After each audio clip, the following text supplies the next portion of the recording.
All right, ladies and gents, boys and girls, what is going on? I was about to knock over my coffee. What a hot start to the day. Happy Wednesday. Happy hump day. Hope you're all doing well. Crisis averted. We're good.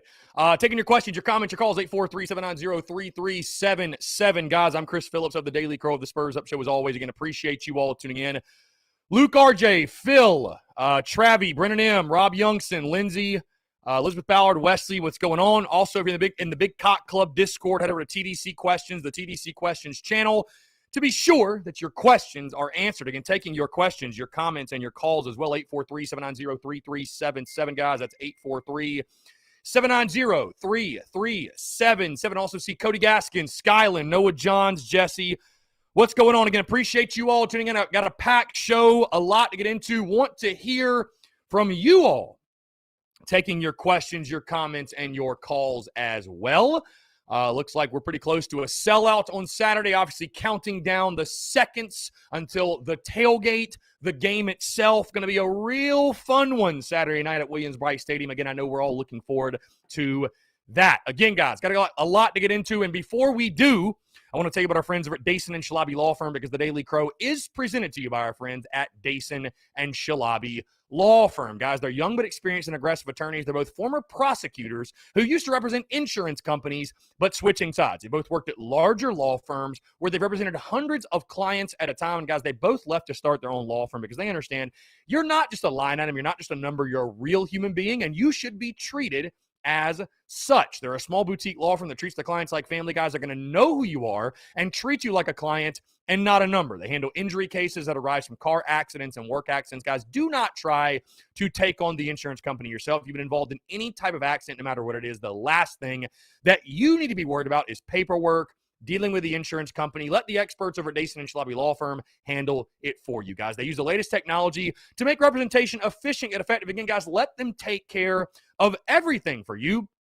You don't even pay them unless they recover money for you. Rami's in Columbia, Curtis in Charleston. They handle cases statewide. They also offer virtual or in-person consultations at no charge. Guys, give them a call today in Columbia, 803-973-0304, or in their Somerville location, 843-388-3368. Or, of course, guys, your one-stop shop, their website, dsinjurylaw.com. That is dsinjurylaw.com for more information. Again, guys, it's our friends over at Dason and Shalabi Law Firm. Be sure to check them out and tell them that Chris from the Spurs Up Show sent you. All right, what's going on? 843-790-3377, guys. It's 843-790-3377. As you see the whiteboard behind me, blue's an ugly color. I will be honest, too. That Kentucky blue, because there's different blues, right? That Kentucky blue is just tough. It's tough on the eyes. It's really tough on the eyes. And I've said this during baseball season, by the way, guys, and I'll tell you this, too. This is just a total side note, by the way, just a total random thing. Does Kentucky not have the worst logo in the SEC? Like, I'm not even trying to just throw shade because it's Kentucky week. Like I said, I literally said this during baseball season. Like, to me, they have the most boring logo of any SEC team, in my opinion. In my opinion, they do. So, I don't know. I'm just not a fan. I'm not a fan of the UK logo. I'm not a fan. Not a fan at all. You guys, 843-790-3377. Yeah, I don't know. The UK logo to me is just ugly. Just ugly. Let's see. Heading over to the TDC Questions channel. Phil says, daily weather report, New Hampshire, 75 degrees and cloudy. Phil is having Thai red curry for lunch. And Phil also says the UK logo was bought off of Wish. Yeah, I mean, dude, it sucks. Their logo just sucks. I really think they should change the logo to like that cat they have that I think they use, primarily in baseball season. That one looks okay. That one looks cool. Their logos, that UK logo just sucks in my opinion. I don't know. I mean, again, this is like me taking bias out of it. It's probably the worst logo in the conference. Like, name a logo worse than the Kentucky logo. I'm trying to, dude, I thought I muted my freaking MacBook. Here we go. And of course, my other Mac, the volume's on. This is great. I'll have to get up and cut that off at some point. Skyland, what's going on, man? How are you? Good. I was calling to give you a uniform report for Saturday. Oh, see, you're going to be that guy. It's going to spoil it for everybody on the stream here. No, I'm kidding. I don't care, bro. I know some people get all upset. No, I saw your text. It sounds like Big Game Garnett's going to be the move. No, It's either going to be white pants or garnet pants, but they right now Beamer's trying to stick with white pants. Yeah, I mean, So, I'm down whatever. I mean, it's whatever. It's white, garnet, white for Saturday. White, garnet, white. Okay. I rock with it. I mean, I rock with it. It's fine. So I love the look. It's clean. It's a clean home combo, man. It's our default home combo. I rock with it. So. Yeah. Well, you going to any baseball scrimmages Friday? Yeah, I'm gonna go to the one Friday. Yeah, I don't know if you saw they canceled the one Saturday, which I think is probably a wise move, honestly. But yeah, they got the one Friday at 3:30. I'll be out there. I'll be out there for sure. So I'm looking forward to it, man. First time back in Founders since the season ended. So it'll be cool. I'll definitely be out there also. So yeah, okay, all right, cool. We'll link up. Yeah, it should be fun. Get our first look at the guys. Julian Bosnick, baby. Julian Bosnick I'm excited to see. Hitting 400 this year. A little crazy. If he's that good of a hitter, why wasn't he in the lineup last year? I don't know. I don't know, man. That make a lot of sense. Right, well, I'll give you my prediction for the Kentucky game. Yeah, go ahead. I do not see any changes in the offensive line. Something dramatic had to change over the week for anything to happen in the offensive line. I think Kentucky likes to air it out too much, especially against our young DBs and our inexperienced DBs. Mm-hmm. I think Kentucky wins. I want to say 31-20. I just don't think the offensive line can hold up enough for Luke Doty to perform or the run game to get started. If the offensive line holds up and does its job, I can see the Gamecocks winning. But with the offensive line play and the way Luke Doty has to be running for his head and you're not getting any running game started and you're basically being one-dimensional throwing the ball, I just don't think that's the way to win for South Carolina. Yeah. And I just think Kentucky beats South Carolina. No, I mean, listen, that's fair. So, Scott, I'm going to take it off air, by the way, Skyland. I appreciate the call. I'm going to talk about your prediction off air. All right, appreciate you. So, yes, Skyland, my buddy, he's locked in at 31-20 Kentucky. And I'll be totally honest with you. Everything he said was fair. You don't have to agree with it. You can totally disagree. But, hey, I mean, the offensive line concerns are for real, man. The offensive line concerns are for real, and the Gamecocks are not going to win this football game. If they can't block, if they can't run the football. I mean, we said that all week, we said that all preseason, that South Carolina's just not going to win football games if they cannot run the football. Again, Skyland's locked in at 31-20. I've got the over 48 in the game, by the way, for the best bet, guys. If you did not see that dropped just obviously this morning on the podcast, but we just dropped the graphic here shortly ago. I do think there will be points scored. I think South Carolina's secondary, is South Carolina as bad defensively as we saw Saturday? Not necessarily. Are they as good as we saw the first 2 weeks? No. This is not your typical Kentucky team. They can actually throw the ball. Will Levis, they've got Wandell Robinson on the outside, Josh Ali on the outside. They've got good receivers that will create big plays. Chris Rodriguez, Cavassier Smoke, really good running backs. They've got a balanced offensive attack. They'll be able to move the ball. I think we're going to be able to move it too, though. I think with Luke Doty's return, you're finally going to put the best version of your offense out there. Again, I'm not locking in a prediction yet, guys. I'm going to be locking mine in on Friday. But, I just think that Kentucky will be balanced offensively. You'll move it better than you have all season long with Luke Doty finally back there and his athleticism, again, that being the game changer. So I love the over 48. I love the over 48 in this game. But, yeah, I mean, that's – here's the thing, and I'll say this. Eric Fryer says, I respectfully disagree with the caller. First week, Doty's been named a starter, and they have a whole week to practice together. O-line shows up 35-10. And that's a fair prediction, okay? If you want to predict the Gamecocks O-line will show up, that's fair. But here's the thing, guys, and I'll tell you this. When you're making predictions and projections, right, for the most part, people go off of the knowns and what they know. So if you want to predict and project and say, hey, the offensive line is going to block and be much better, they're going to show up, that's totally fine. I have no problem with that. But what you are saying is the offensive line is going to do something they have not done all season, which is show up and block. So You know what I mean? Like, if you're going off of knowns, there's nothing that tells you this offensive line's going to block worth a damn on Saturday night because Kentucky's good up front. Josh Pascal is a legitimate player at the defensive end position for them. They've got good players, guys. Kentucky has good players, believe it or not. I know it's hard to fathom. It's hard to process. They do have good football players, though. So, I see both sides. I mean, I think it's going to be a close game. I can tell you guys this. That's why I left the spread alone. I'll lock in my prediction Friday, like I said, guys. But, it all comes down to the offensive line, man. Can you block? Can you block? By the way, guys, we're going to be upgrading our setup soon here with the callers, with the calls and stuff like that, where it's streamlined, where you guys can hear. I don't have to hold my phone up and the audio is much clearer. So just wanted to let you guys know that, by the way. So going to be really, really good stuff. Going to be really good stuff.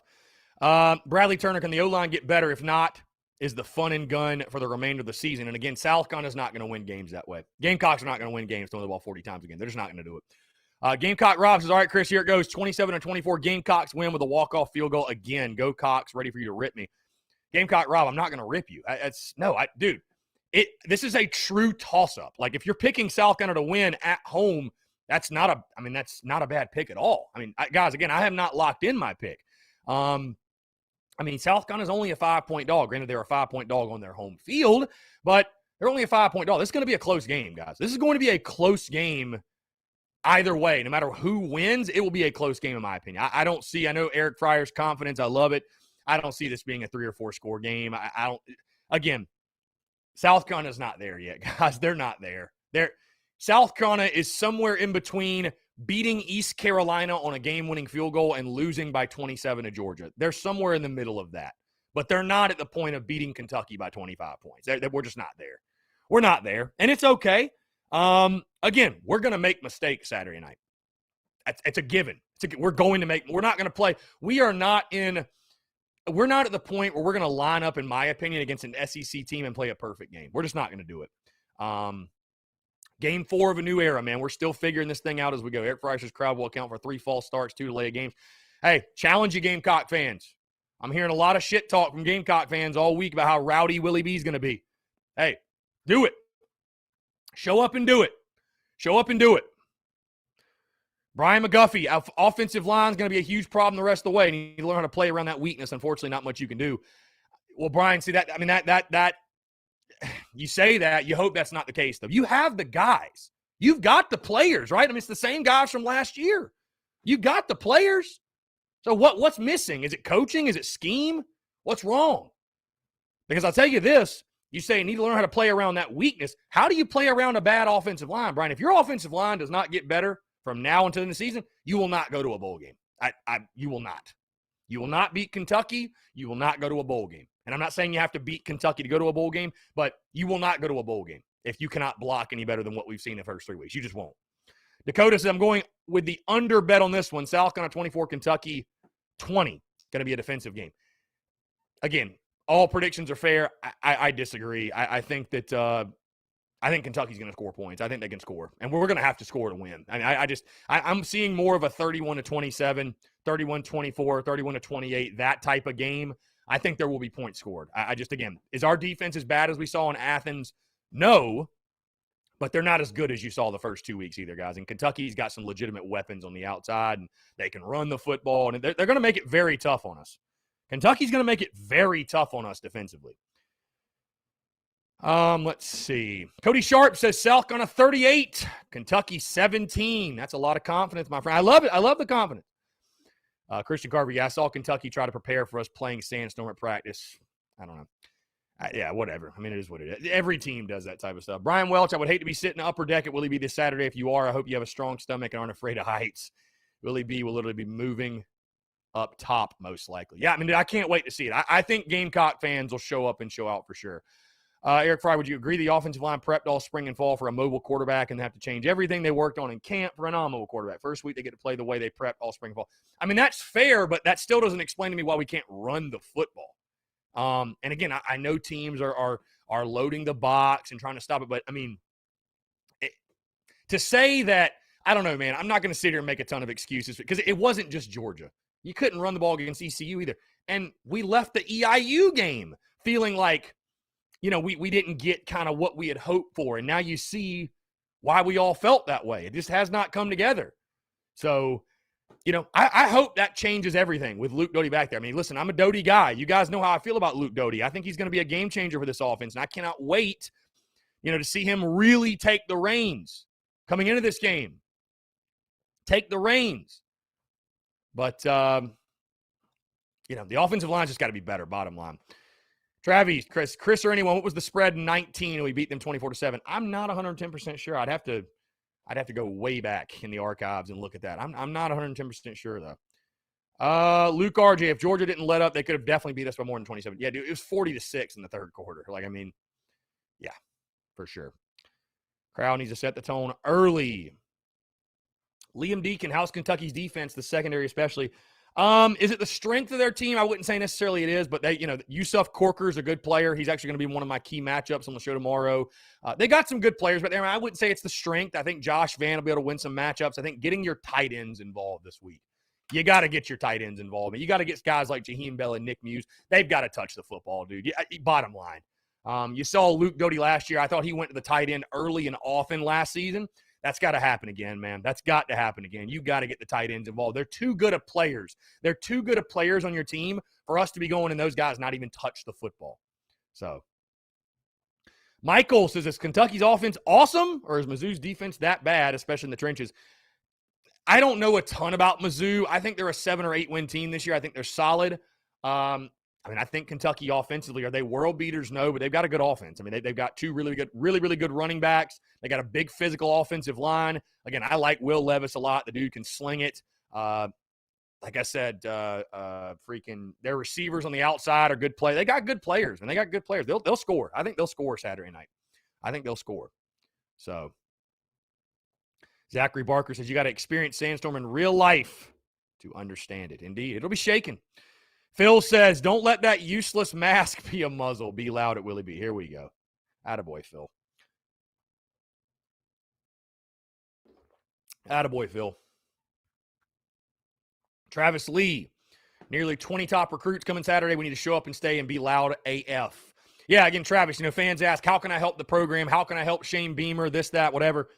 Show up, show out, be loud, make Willie B an intimidating atmosphere. And that's what's going to impress recruits, man. That's what's going to impress. You got all these recruits coming in. They want to see a raucous environment. It's like, man, I got to come here. I got to play here. So do that. Show up, show out, be early, be loud. Eric Fryer, zone blocking for a true RPO depends on a mobile quarterback. The quarterback's not mobile. Defenses do have to honor that, and that goes into blocking assignments until you let go. Mobile quarterback makes the defense stay home a bit and not get everyone up the field. I don't disagree with you, Eric, that the O-line is going to benefit from Luke Doty being back there. Again, there's a reason I've been saying week after week after week and month after month after month that the best version of the offense is with Luke Doty. But how big of a jump do they make? Again, I'd feel a lot more confident coming in this weekend if the offensive line hadn't looked like pure dog shit the first 3 weeks. I get not having your quarterback back there, but is that an excuse to look like pure ass for 3 weeks? Because that's what they've looked like. Just call it for what it is. They've looked terrible. Terrible. So, I hope just Luke Doty taking over makes all the difference. But, hell, they didn't block worth a damn when he came in on Saturday. So, that's all I'm saying. Like, they got to step up and play better. That's it. That's it. I don't give a damn who's at quarterback. That ain't an excuse. Let's see. Travie, the whole D-line, Chris Rodriguez Jr. wants to eat our lunch. Yeah, they've got good running backs, man. They've got good running backs. Cody Sharp, we went all offseason saying we have great running backs and wondering why everyone just plays the run. Josh Van Emerging will give our O-line some help. And a mobile quarterback will also. Yeah, for sure. Christian Carver, going to be a long night for South Carolina. They don't contain Will Levis and let him sling it. Yeah, you got to thank God Cam Smith's going to be healthy. Of course, the number one priority defensively is stopping the run, because if you can't stop the run, all of a sudden, Kentucky's just able to dictate things, and then they can throw the ball, and then they can work off play action. It's just going to be a tough night for you. So stopping the run, you need your defensive line. Again, guys, this is not a secret. It's week after week after week with this team, but you need your defensive line to come out and be the difference. You do. They need to be the difference. Cody Gaskins, Satterfield, and White are now live. Yeah.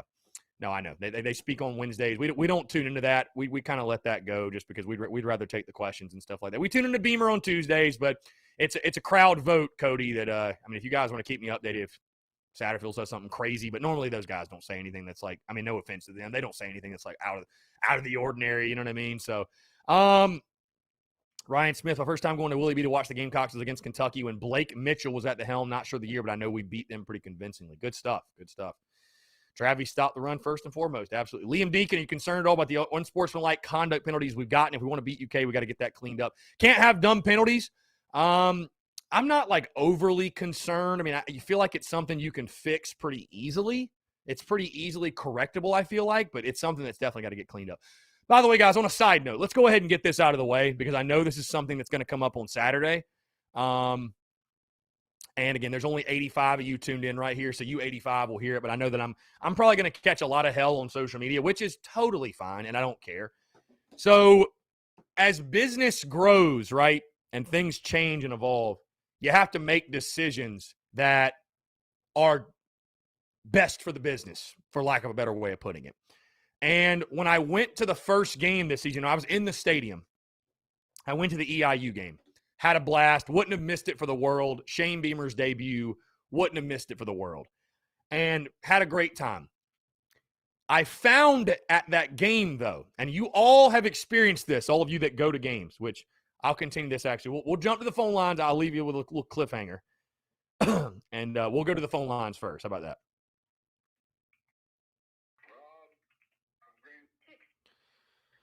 Rob, what's going on, man? How are you? Chris, man, how you doing, buddy? I'm doing well. Appreciate you asking. What's up? Hey, I just wanted to reiterate what you said just a few minutes ago.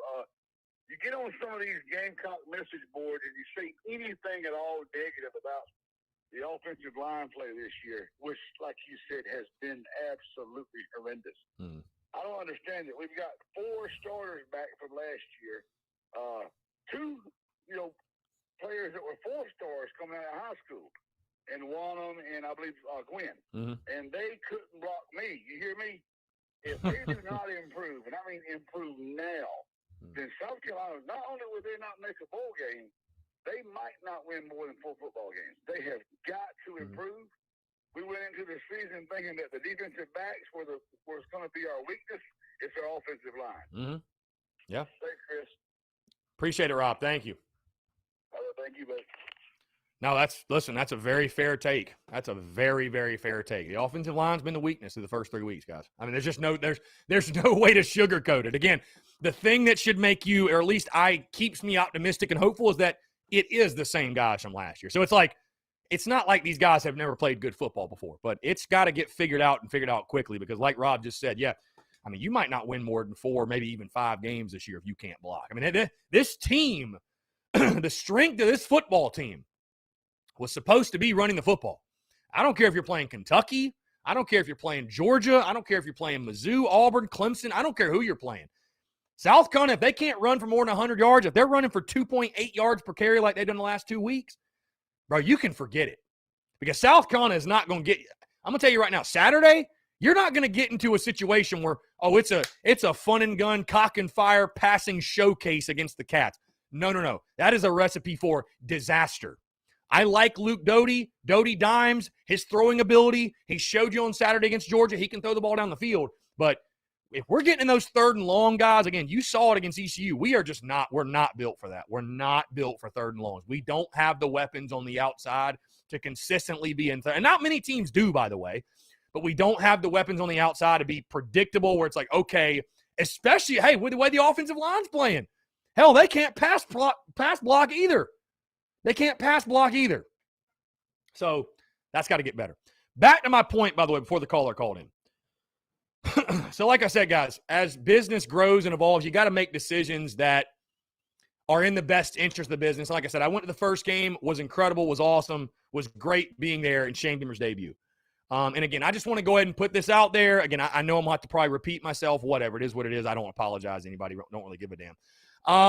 But being at the game week 1, my number 1 goal is to make content, right? Make content for you all. And as you can imagine, because those who go to the game know exactly what I'm talking about, creating content in the game, even simple as just tweeting, is damn near impossible because the service sucks. It's atrocious. So with that being said, long story short, TSUS tailgate at Seawells will be out there. I will not be going in the game. I will be covering the game from the studio, from the crib. Do not worry. The tickets I've had, they're being used by Gamecocks fans. But before people see my halftime update, my post-game update, and wondering, what the hell, Chris, where are you at? I've made the choice to not go into the stadium for this one. Probably not for the Troy game either. For the really, really big ones, I'll probably go back in. But at this point, guys, again, you just got to make decisions that best impact the business. And the way I've been able to cover the game the last 2 weeks with the road games, being behind my laptop, being able to fire off videos, clips, all that. I mean, it's night and day, the differences in covering the games being in my setup versus being in the stadium. So, again, the tickets I had have gone to Gamecock fans. We're also giving away 2 tickets on our Instagram through Dason and Shalabi. Plenty of game. And you know what? I actually gave my 2 tickets to 2 people that are Gamecock fans who have never been to a game. So I'm like, you know what? If I'm not going to go, at least I can help somebody else out.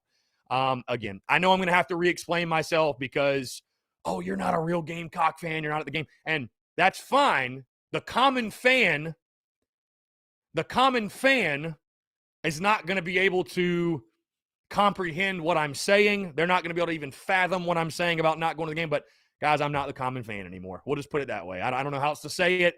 Got a business to run, and I want to create content. I want to create great content in game. I want to live tweet games and stuff like that. So that's just where we are right now. And it's all good. It's all good.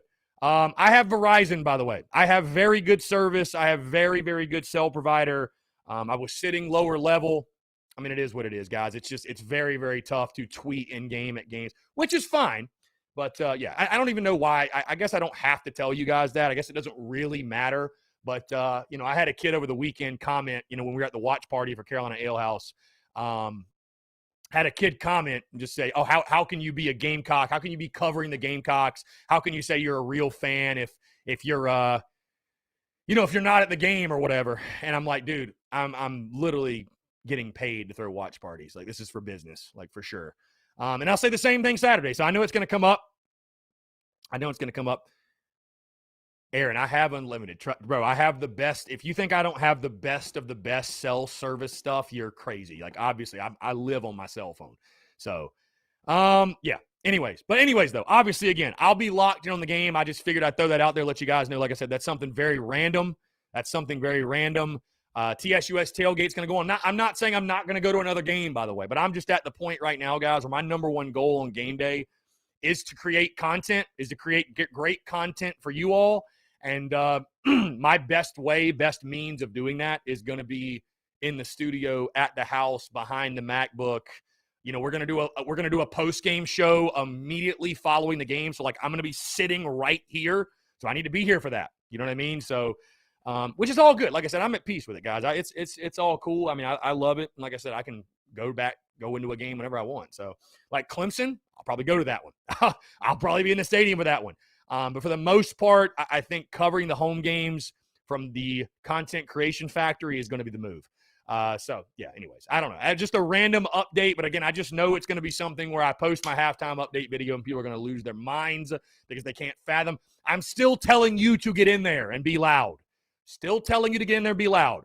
But until we get the TSUS suite at Williams-Brice Stadium and they allow me to bring my laptop in there, it's tough, man. It's tough to go in there and create content when the service is just trash. There's really no Willie B Wi-Fi or anything.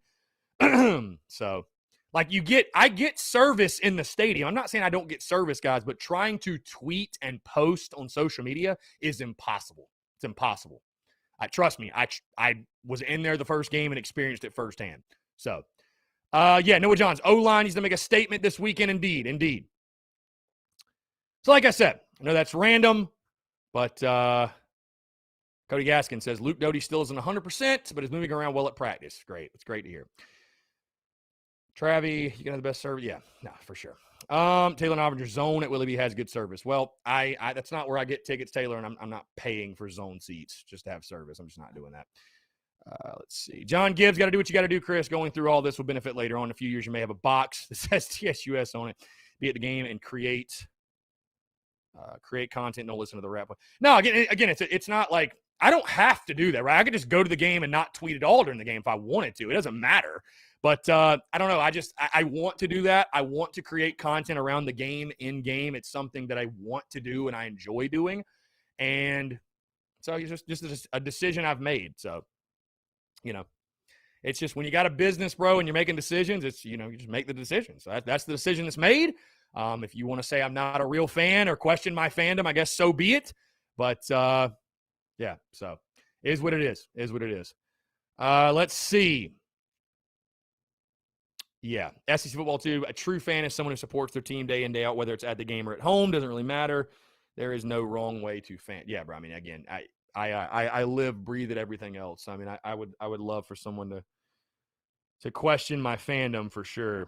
Yeah, but again, we'll make adjustments accordingly. This is just for one game. I may just go if something changes where I can figure something out with the Wi-Fi and Willie B or whatever. I'll go back in. That's the great thing about the business. I have the option. That's the beauty, right? This isn't like a permanent thing. So I love being in Williams-Brice, man. I love getting in there. Obviously, I'm I know there's some people that you get to a point where you kind of don't enjoy going to games anymore. It's you rather just stay at home and watch it. I still love going to games personally. I will tell you this too, man. Believe it or not, I don't know if you guys would agree with this, disagree. It's much easier to cover football games at home watching on TV. Like covering baseball, for example, like I prefer to be there in person because I think there's things you pick up on in person that you don't see on TV. But football, it's actually much harder. Like you don't see replays. There's a lot of statistics you miss, a lot of analysis you miss. So I don't know, guys. Like I said, I'm always transparent, honest with you guys. And yeah, so there you go. Yeah, Taylor, I always had good service at the baseball games, but again, it was only like 2,000 people in the stadium. So it's a little bit of a different scenario, a little bit of a different setup. Joseph said, fully respect your decision, Chris. Yeah. I know I could take it off and just enjoy the game, but I enjoy the tweeting through the game. I enjoy that side of it. I really do. I enjoy that side of it. John Gibbs, just know that when we have to go to Tatertown, we got to throw a huge TSUS tailgate, piss off the orange. Yeah, oh, for sure, dude. Next year, there'll be a huge tailgate. So, but again, guys, like I said, it's a fluid situation. Things can change. That's the beauty of it. If the setup changes to where, I can go in the stadium and make content and feel like I can create the same great work I can create on a normal basis, then I'll go in the game because I love going. Don't get me wrong. It's like I'm not going to sit here and lie to you and say that it's not going to be very weird with the game going on down the road and me not being in there. But who knows? Maybe I'll poke my head in there Saturday night. You never know. Again, guys, 843-790-3377. That's 843-790-3377. Let's get back to talking ball. Again, enough with the side note, if you will. If you guys have questions, you can DM me, whatever. But again, just always like to be transparent, open with you guys. Again, 843-790-3377. Taylor Nobbins, your thoughts on the schedule 2022. I think it's harder than this year for sure. So the 2022 schedule dropping last night. Is it harder? I mean, you do pick up Arkansas, so I guess it does toughen up in that way. I mean, I think, again, the schedule sets up beautifully for you, at least the front half. I mean, you got Georgia State, Charlotte, and South Carolina State in the first 4 weeks of the first 5 weeks of the season. You've got Georgia at home in week 3. 4 of your first 5 games are at home. So, you got Kentucky that following week on the 8th, and then you got a bye week on the 15th.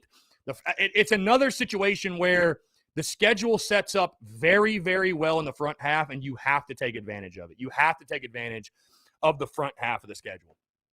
You just simply have to take advantage of the front half of the schedule. Corey Gardner says there a watch party set up for the Tennessee game. Yes, Corey, yes, there is. There is, by the way. I have not put out a graphic or anything yet because it's a little ways off, obviously. We'll probably put that out probably middle of next week, but we will be at the Summerville location. the Carolina Ale House Somerville location, Corey. So we'll be at that Carolina Ale House in Somerville. Going to be a really, really good time. SEC football, too. Favorable 4-game stretch coming up for Carolina. Have a big opportunity here. We should beat both Troy and Candy Vandy for sure. And Kentucky and Tennessee definitely winnable. We would be huge to win all 4. Dude, huge is an understatement. Huge is an understatement, no sure. David Cabell says, I like that we're playing Sean Elliott. That's an interesting matchup, isn't it? That's very interesting. We got Sean Elliott coming to town. And hopefully we whoop that arse. Put it that way. Hopefully we whoop that arse, folks. Whoop that arse. Taylor says, Charlotte, SC State is just sad 2 games. Will it be? Dude, we're going to win. Like, who do you want to play? Like, just be happy we're going to win those games. Carolina Titan says, Doty throws for 250 and 2 touchdowns on Saturday. I love it. Would love to see it, guys. Would love to see it. Would love to see it. Again, guys, taking your questions, your comments, your calls, 843-790-3377. That's 843-790-3377. I know I spent a lot of the first portion of the show talking business stuff, whatever. Hey, I want to take your questions, your comments, and your calls, guys. Again, how do you feel about the game this Saturday? Also, if you want to talk gambling, we dropped our SEC gambling picks this morning, as well as my best bet for the game. I've got over 48. I think there will be fireworks. I think there will be points scored Saturday night at Williams-Brice Stadium. So again, guys, you know the number, 843-790-3377. That's 843-790-3377. More of your questions, comments, and calls after the break. You're tuned in to the Daily Crow.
All right, guys, what's going on? 843-790-3377. That is 843-790-3377. Continue to take your questions, your comments, your calls as well. Want to hear your thoughts on this weekend's game. By the way, guys, a quick side note and a quick update. Apparently, my buddy hit me up and told me he's got a hook up for Wi-Fi in the stadium. So who knows? Who knows? I may have just said everything I just said to you before the break. For not. Maybe I'll be in there. Who knows? Either way, again, 843-790-3377. Let's talk ball, guys. 843-790-3377. Phil says, I understand we're rebuilding, but I can't bring myself to predict us losing to teams like Kentucky, Missouri, and Tennessee. I want to believe we have enough horses to beat those teams. Florida, Mizzou, or Florida. Oh, Florida A&M and Clem sucks. That's a different story. Yeah, Phil, it's tough to process. I mean, I would say, yeah, it's just tough to process, especially when you're thinking about Kentucky. Like, there's just no reason South Carolina should ever lose to Kentucky in football. That's how all of us feel. Kentucky still has like that Vandy stigma to it. You know what I mean? We're like, we should beat them every single year. Truly. Bad Brad 757. Based on our O-line problems recently, do you think Chris Rodriguez Jr. has more yards than we do as a team? Oh, come on now. I don't think Chris Rodriguez has more yards himself than we do as a team. Hunter Herlong, thank you for commenting, Hunter. I sent you an email regarding your order. My vendor is currently out of large garnet shirts. How convenient. So, Hunter, check your email or shoot me a DM if you want to change it to a black shirt, a white shirt, a different shirt, whatever. Just let me know. I shot you an email, actually, I think a couple of days ago, and then this morning again as well. So let me know, Hunter. I'm actually really glad you commented. Let's see. Phil says 2022 non-conference schedules moving in the right direction. Want to see Western Carolina, South Carolina State, and Elon on there as much as possible. Bad Brad 757 says rushing specifically. Oh, does Chris Rodriguez have more rushing yards than we do as a team? I'll say no. Phil says Vandy game is going to be lit. Yeah, it's going to be fun. Yeah. Phil, obviously, yes. I will be at the Vanderbilt game, 110% confirmed for sure. That's a fact. Yes, we'll be in there. The Orange Crush is back. John Braddock, I like the over. I do as well. I think there will be points scored. I think that Kentucky, what they feature offensively, this is not your typical Kentucky team where they just run the football and have a quarterback that can't throw it. Will Levis is a legitimate player. He can sling the football. They'll be balanced offensively. And I think the return of Luke Doty for South Carolina, I think the Gamecocks will be able to score as well. So I love the over 48 in this game. SEC football, too. It's truly a best-case scenario, but if you win all four, you're going bowling, and that would be awesome for Shamer's first season. I picked us to grab 3 or 4, though, but Carolina can win all 4. Yeah, SEC football, too. What's scary is the season is going basically exactly as I predicted. Exactly as I predicted to this point. I picked us to start 2-1. I picked us to start 2-2. I also picked us to start 5-2. That's the thing I'm going to be preaching all week long, is that I know we're all excited. I feel like, at least from you guys, fans are pretty level-headed going in this game. I just want people to realize, though, if you lose to Kentucky, your season's not over. I picked us to lose to Kentucky in the preseason. Again, does that mean that I'm picking South Carolina to lose Saturday? That does not mean that. I haven't locked in my prediction. But I did pick South Carolina to lose this game in the preseason. And I picked South Carolina to go 6-6. So just keep perspective, okay? Just keep perspective that if things don't go your way Saturday night, the season's not over. Season's not over. I picked South Carolina to lose this one, then win the next 3 and start 5-2, guys. 6-1 just feels way too aggressive, man. We're not a 6-1 football team. We're not there yet. Hell, 5-2 felt aggressive when I predicted it, but I think it's very possible. I think it's there. I think it's there for the taking, no question. Christian Carter, I thought South Carolina hung in there first half Saturday, and then the safety and field goals what did it in for us and changed the game. Yeah, we hung in as long as we could, man. We continued to fight, but Georgia was just better, bottom line. Phil says, watch along for home games you're not attending. Phil, I know you love those, Phil. I know other people love those. The reason I've stopped doing the pregame and the postgame and the watch-along stuff on game days, it just at this point feels like overkill, Phil, to be honest with you. I mean, we put out a podcast every single day. We do a daily live stream for 2 hours a day. Like, the live stream watch along, again, it just feels like overkill. I think the post game show is a great idea because, again, that's almost like new content, right? Because we're actually talking about something that happened. That's why I'm not doing the pregame shows anymore, because it's like, dude, we have spent all week dissecting this thing. It'd be different if I wasn't doing the Daily Crow, right? The pregame show, to me, it's like, do I really have new value to put out there? And I'm like, I don't feel like I do. And again, I know we all love and I appreciate y'all, seriously, that you guys just love tuning in, just hanging out. I think if we just wanted to shoot the shit for 30 hours before kickoff, you guys would do it. But it's like, realistically, am I putting new value out there? And it's just like in a pregame show, I don't think so. And then the live stream watch-alongs, Phil, again, it just feels like overkill. It's a little bit of overkill. So, I don't know. That could change. And I know we love doing it for baseball season, but it just kind of feels like overkill to a certain extent. I don't know. Who knows? Nan Martin. As always, the most important game we have is Saturday. I'm not one to think ahead further than that. I think our coach is depending on us as the fans to do our part, as we are certainly depending on them to do theirs. Do it, we all will. That was a confusing sentence. Why, as the coach said, we're all in this together. Together, doesn't that sound fantastic? How long I've waited for this coach. Kentucky don't want none, indeed. John Braddock, how many you think Doty rushes for? I'm assuming you mean yards, John. I think he's going to break off a couple nice Connor Shaw runs. If he can get to 50, that'd be great. Carolina Titans, sad part is Kentucky feels like this is a guaranteed win. I mean, hey, they've won 6 of 7. They ought to be confident. All right, Hunter, hey, I will get that order processed, Hunter, the second we get off of here. So I got you. I appreciate you emailing me back. Let's see. We got a couple texts here.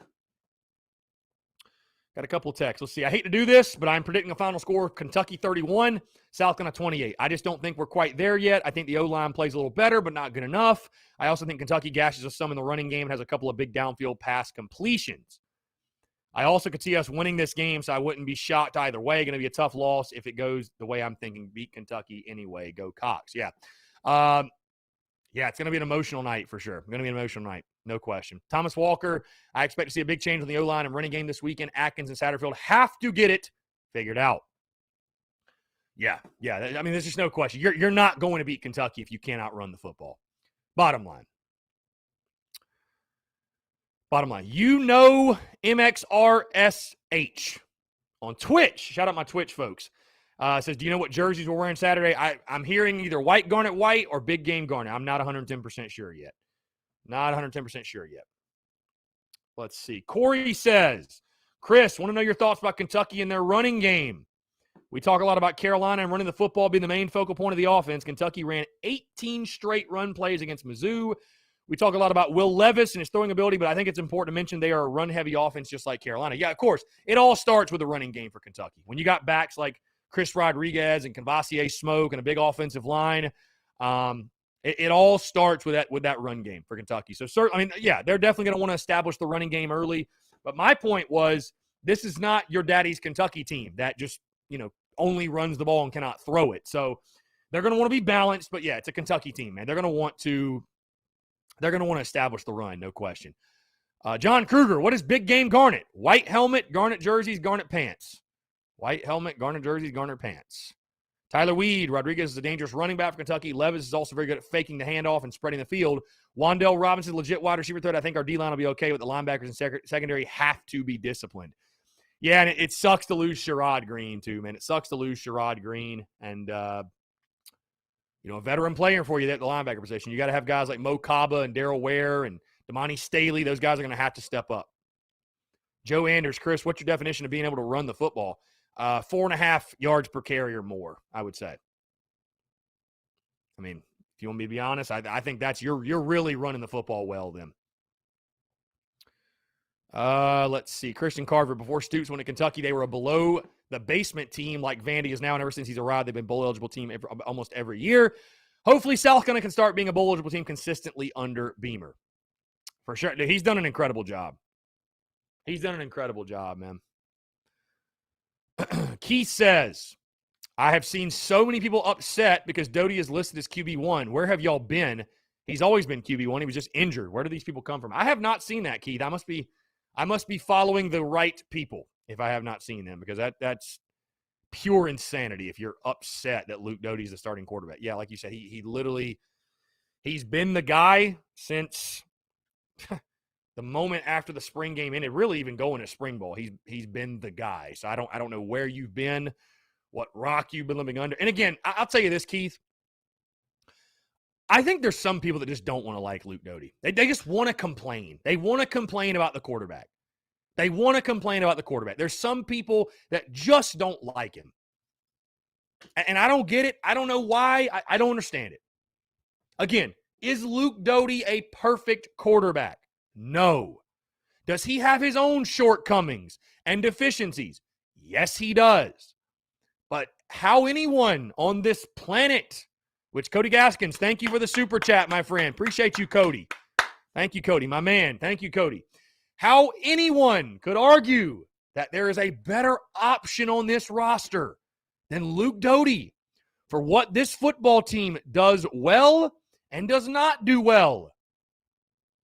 How anyone could insinuate there's a better option is beyond me, dude. Is beyond me. I think some people want to blame the struggles of the wide receiver position on the quarterback. And it's like, no, guys, we're just deficient. Hey, I could argue you this, by the way. Would you not argue our receivers, that's the best our receivers have looked all season with Luke Doty at quarterback. That's as good as I've seen our receivers play. From Dak Joyner making some catches, Jalen Brooks making a catch of his life and actually being involved in the game. I mean, it's a no-brainer, bro. It's a no-brainer. Brian Bennett, we want more than to be bowl eligible. We need contender mindset now. It should be playoffs or bust now. Brian, I hear what you're saying, man. I hear some fans say that too. That's a very unhealthy attitude to take. Listen, you can have championship expectations while also having perspective that it is Shane Beamer's first season. If you come in this season saying, well, if we don't go to the SEC championship game, this season was a failure. Well, I'm sorry, Brian, you're going to be disappointed. No other way to put it. Brian Bennett, you're going to be disappointed. That's it. Because you're not there. You're not there.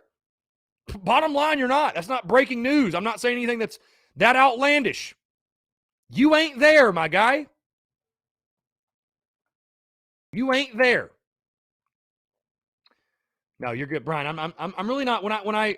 When I react to those comments, Brian, it's not like I'm coming directly at you. I'm just saying, like, as a whole, because I do see that from people.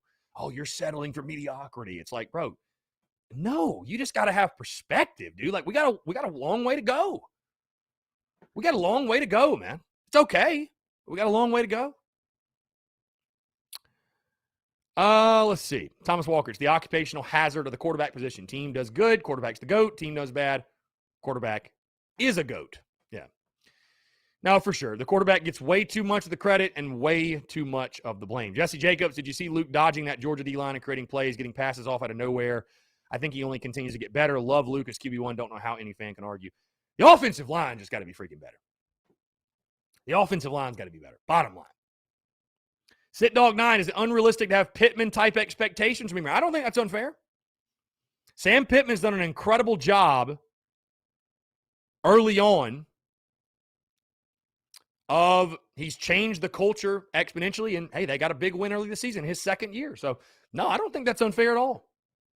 Ja'Kai Moore says, Luke Doty is Luke Doty, and we're going to block for him. Says he always brings the energy as a leader, goes out of his way to say what's up to everyone when people are going to meeting rooms. Ja'Kai Moore says, to play in front of a packed crowd at Williams-Brice Stadium, it's always going to be lit.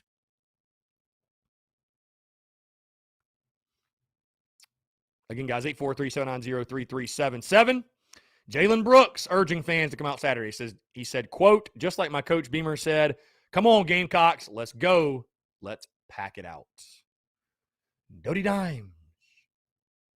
Ronnie Pace, did you see that Josh Van's catch over the DB from Clemson was part of the You Got Moss? Yes, we actually posted about it. Really cool stuff. John Gibbs, it'd be nice to see our fans just support whoever's out there. Same token, though, Luke Doty is and can be a great quarterback. I mean, Jesus, people, Doty hasn't hardly even played football yet. Yeah. Still a very young player. Still a very, very young player. So. Taylor Novinger, did anyone notice in the Georgia game Vershawn Lee playing some left guard? I didn't necessarily notice it real time, Taylor, but you just got to get the best five out there because those five that have been out there haven't played worth a damn, my friend. They ain't played worth a damn. Trad, that play where Doty got rushed, made a guy miss and stepped up in the pocket to make a third down throw was very, very impressive. My guy, Cody Gaskins. Good Lord, son. Appreciate you, Cody. Thank you, Cody. Appreciate the love. As my guy, Jake Crane of the J-Boy Show would say, a dono. Cody Gaskins throwing a dono. Appreciate the dono, my friend. John Kruger, Chris, before the Troy game, would you be open to meeting outside the stadium somewhere? I don't know what time yet. I'll be at Williams-Brice Stadium. I'll let you know when. Yeah, John, and we'll be out. Also, if you want to slide by the tailgate, we'll be at Seawells all day long.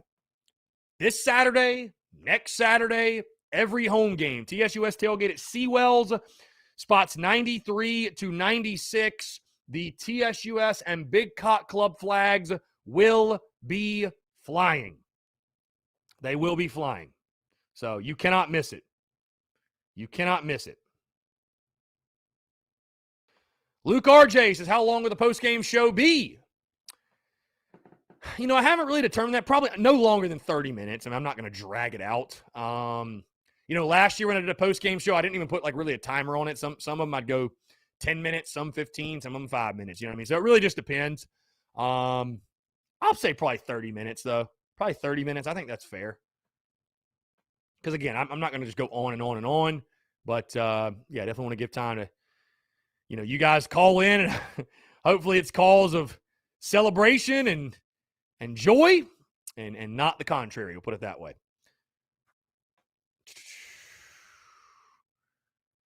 Eric Fryer, Devontae Davis, MJ Webb played a good deal. Devontae Davis got his first tackle. Yeah, we had a lot of guys play well. At Georgia. Colonel Titan says perspective is exactly what some people need. Beamer didn't come from South Carolina State. He coached on staffs of the top programs in America and has a Hall of Fame father in his corner. Give him some time. I agree. Thomas Walker needs some Let's Get It merch. I love that. Maybe so. That's actually not a bad idea. Jesse Jacobs says, how late y'all going to be out at Seawells? If you're talking this Saturday, man, we'll be out there all day long. We'll be out there all day long. I'm going to get out there probably. We're going to go to SEC Nation, which, by the way, that's kind of my next thing on my to-do list. Outside everything else going on, creating content. Our live show tonight at 10 Roof, by the way, which come out to 10 Roof in the Vista this afternoon, 5 to 7. I'll have Mike Matulis, former Gamecocks offensive lineman, joining me. Going to be really, really good stuff. But no, my next thing on my to-do list, I'm going to make a sign for SEC Nation, and I would love you guys' feedback on what should be on the sign. I already know what one side of it's going to say, but I'd love to. What's your best ideas for a sign for SEC Nation? We're going to have the TSUS and Big Cock Club flags flying high, by the way. So that's a no-brainer. That's a given. But, it's going to be a really, really good time. But, yeah, Jesse, we'll be at Seawells all day long, man. I'm going to go to SEC Nation that morning, hike it straight over to Seawells, basically, and we'll be out there till kickoff. So come on out. Nan Martin, where's the SEC game day going to set up? I don't know. I don't know that they've actually announced that yet. I mean, I'd imagine Gamecock Park. I mean, you'd think they're going to start setting up probably today because Paul Feinbaum's going to do his show. Paul Feinbaum's going to do his show Friday from wherever they're going to be set up. So I don't know 110% yet. I don't know that they've announced it or not. Dude, I might slide out there Friday. You might see your guy in the background. Who knows? I can't wait. I cannot wait. I might bring the flags out Friday. Who knows? I gotta get the SEC Nation crew some Beamer merch. We got all these koozies and everything. We got the stickers. Might have to throw them some koozies. Like, hey, throw it out. Hey, if y'all need a guest, by the way, call your guy. I got you. I'm ready for the stage. Folks. Great day to go on SEC Network, ladies and gentlemen. Bryant Hughes says Carolina's beating Clemson this year. You heard it here first. Love it.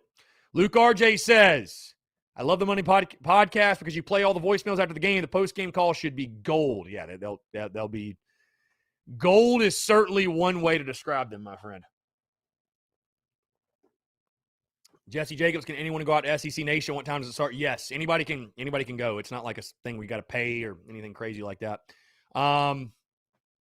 What time does it start? Paul Feinbaum's doing his whole show from out there Friday. Saturday, I think it starts at 10 a.m., I want to say. 10 to 12 is when SEC Nation gets going. James Kendall, how much do you think a fan base intensity affects the betting line?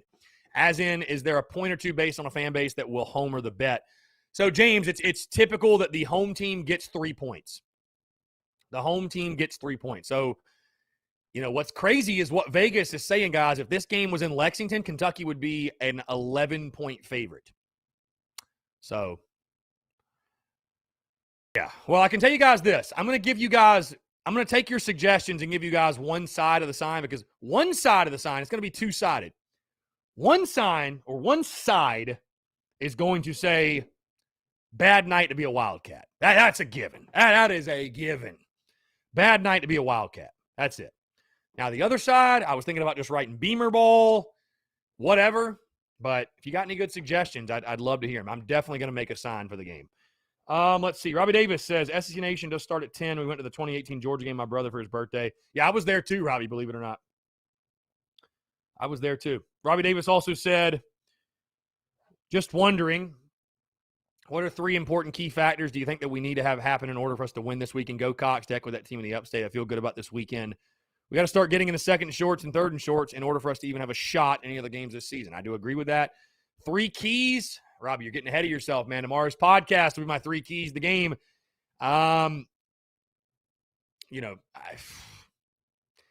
3 keys, I would say. You got to be able to run the football. Run the football, stop the run, and feed the crowd, man. Feed the intensity of the crowd. I don't know. I'll have my keys actually put together more so tomorrow.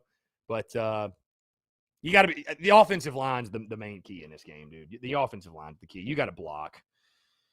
You've got to block. You got to block. That's it. You got to block. You got to stop the run. All starts there. I know that's boring. That's a boring answer. That's where it starts, though. David Capel says Clemson will lose to NC State. How glorious that would be. Oh, it would be glorious.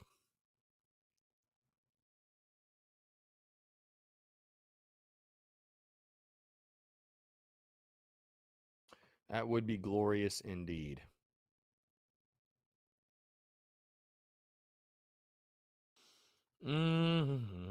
Daddy-O says people forget the work that goes into winning. Dabo was the recruiting coordinator 6 seasons before being named head coach. Building a power doesn't happen in 3 games. B-Roll make his work. Bad Brad 757 in the TDC Questions channel says, make sure you put a Spurs Up Show sticker in each corner of the handle on each side of the sign for SEC Nation in case the cameras catch it. Yes, indeed. Very smart. Very smart of you, my friend. Keith says, the biggest key to beating these guys is our offense has to help our defense. Yes, I agree. I agree. John Arthur, I've always found it interesting how the FPI is giving Kentucky a 44% chance to win, but they're 5-point favorites. The Cats are. Yeah, that is weird. That is weird. That is weird. That is very weird indeed. Savannah Webster's, Paul Feinbaum. I'll be honest with you guys. I don't hate anybody in the media. I just, because I understand where they're coming from in the sense of creating content and throwing out opinions. And, Paul Feinbaum has no reason to show love to South Carolina. He's not a Gamecock fan. He has no real reason to show love, right, to South Carolina. So it just doesn't bother me, man. He's doing a job. Does Paul Feinbaum dislike South Carolina? Is he, no, he doesn't. I mean, I love how our fan base is so passionate, and a lot of Gamecock fans believe that they take everything personal, oh, ESPN hates us, this guy hates us. It's they don't really, though, guys. They don't. Nobody hates South Carolina. They don't hate the Gamecocks. It's just they have no loyalties to South Carolina. But that's why I'm able to do what I do, because I think people would rather hear the analysis. If you're going to hear the truth and you're going to hear someone be very brutally honest about your team, you'd rather it be someone who's actually a fan. You'd rather it be someone who's actually a fan. So, Carolina Titan Vans established himself as wide receiver 1. I think Brooks steps up as wide receiver 2. And Bell takes over his tight end number 1. Got to get the tight ends involved this weekend, man. I fully believe that. You have to get the tight ends involved. Got to get the tight ends involved for sure. Wow. Cody Gaskins. God, Cody's trying to get us lit on a Saturday. Bush lattes for Chris. Go have yourself a night, my friend. Love and appreciate everything you do. Cody, thank you. Good Lord, Cody. Cody coming in from the top rope on a Wednesday. Cody, much love, my friend. Thank you, Cody. Thank you. Thank you. Thank you. Thank you. Thank you, man. Seriously. Seriously. Again, guys, 843-790-3377. That's 843-790-3377. Taking your questions, your comments, your calls as well. All right, let's jump to the phone lines here real quick. Phil, what's going on, my man? How are you? Chris, pretty good. How about you, my brother? I'm doing well, man. Just hanging out. What's going on? I just wanted to give you a news update about the University of South Carolina Men's Rugby Club.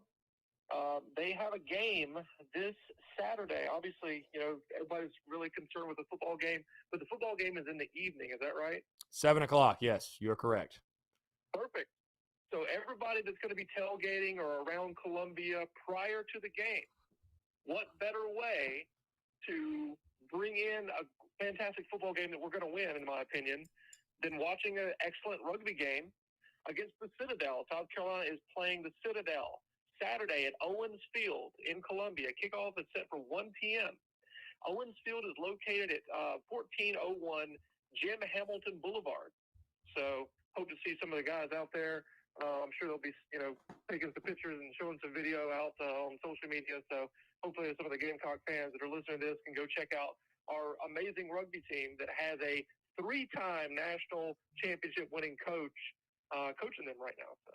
Dude, yeah, and I would say too, Phil, especially if you're parking in the fairgrounds or Gamecock Park or those lots that don't open until 2 or 3 anyways. Now you have something to do to kill some time before you go to the lots. So there you go. Hey, if you're a football fan, then you're going to love rugby. Exactly. So that's all I can say. And if you're a Gamecock, you're going to love it either way. Amen. That's right. They're playing the Citadel, so it's an in-state rivalry. Let's go watch Carolina kick their ass in rugby, and then go watch Carolina whoop Kentucky's ass in football this weekend. Sounds better, man. Sounds like a perfect day, my friend. Sounds like a perfect day. We got to get you out there for a practice at some point. Dude, yeah, for sure. I'll definitely be in touch with the head coach and Coach John and figure that out. So I'd love to get out there. Dude, how cool would it be if we can get you a commemorative jersey, you can put it up in the studio. I would love to hang that in the studio, my friend. Would love nothing more. Would love nothing more. I'll work on that. I'd appreciate that. All right, man. All right, Phil. Take care. Appreciate you. 843-790-3377, guys. That's 843-790-3377. Let's see.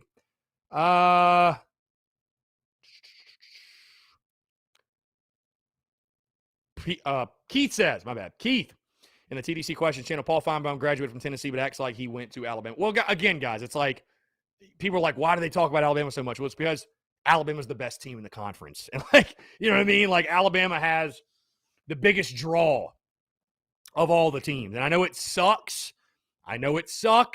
but they're going to take care of their moneymaker. They're going to take care of their big team. That's just, the conference is trying to make money too, guys. The conference is trying to make money too. So, unfortunately, I don't know about unfortunately, but it's just reality. The almighty dollar is what makes the world spin round, as we all know. Folks, having a blast here on a Wednesday, September the 22nd, 2021. Guys, quick reminder, if you have not done so, check out the podcast that dropped this morning, episode 502, talking Shane Beamer's Tuesday presser, as well as gambling. Best bet for South Carolina, Kentucky, and SEC gambling picks for week 4. Guys, a packed slate of games. Really, really good stuff. Again, we're rocking and rolling here on a Wednesday, guys, taking your questions, your comments, your calls. Want to continue to hear your thoughts on the game against Kentucky this Saturday, how you're feeling. How do you feel about the game from the Vegas side of things? How do you feel about the game on field? Huge game, pivotal matchup, no matter how you look at it. This is a massive, massive opportunity for Shane Beamer and his football team early in his tenure. Will the Gamecocks get the job done on Saturday night? Guys, continue to take your questions, your comments, and your calls on the side, guys. You're tuned in to the Daily Crow.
All right, guys, taking your questions, comments, calls, 843-790-3377. That's 843-790-3377 here on a Wednesday, September the 22nd, 2021. Again, guys, appreciate you all tuning in. Kentucky week. Blues and ugly color, like I said. Elvis Black, so the O-line shows improvement. We will beat Kentucky. If not, we will lose. Very true statement, in my opinion, my friend. Very true statement. You are correct, sir. You are correct. Let's see. John Arthur, I live in Big Ten country. Everyone here thinks Feinbaum's an SEC homer.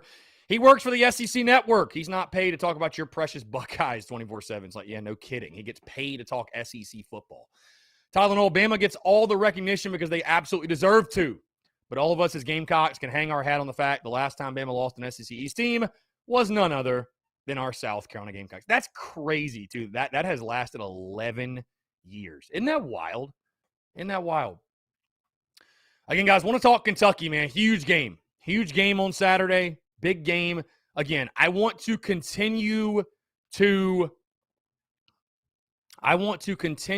inject perspective into your week, right?